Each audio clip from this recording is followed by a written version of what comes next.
স্বামীর ঘরে থাকুন, দেখবেন সবাই আপনাকে স্বপ্ন দেখাবে। যখন আপনার ডিভোর্স হয়ে যাবে, দেখবেন সবাই আপনাকে বুক করতে চাইবে। মনে রাখতে হবে মা, মনে রাখতে হবে মা, দিলের কান লাগিয়ে কথাগুলা শুনেন। কেউ কিন্তু আপনাকে বিয়ে করবে না, সবাই আপনাকে বুক করতে চাইবে। আপনার ডিভোর্স হয়ে গেছে, এখন সুযোগ, সবাই আপনাকে বুক করতে চাইবে, কেউ আপনাকে বিবাহ করবে না। এর আগে কত আশা, কত ভরসা, স্বামীকে ডিভোর্স দিয়ে চলে আসো, তোমার দায়িত্ব আমি নিব।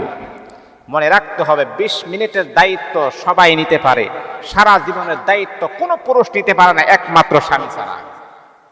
তাহলে মা, এখনো সময় আছে, এখনো সময় আছে। স্বামীকে অবহেলা নয়, স্বামীকে অবহেলা নয়, স্বামীকে সম্মান করুন।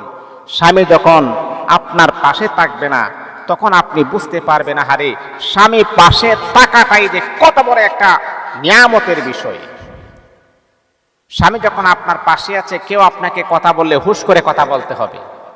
স্বামী নামক বটগাছ যখন আপনার কাছ থেকে যখন সরে যাবে, তখন দেখবেন রাস্তার একটা নিম্ন স্তরের একটা মানুষ আপনাকে এমন বাক্য শোনায় দিবে যা আপনি কখনো ধারণাই করতে পারেন না।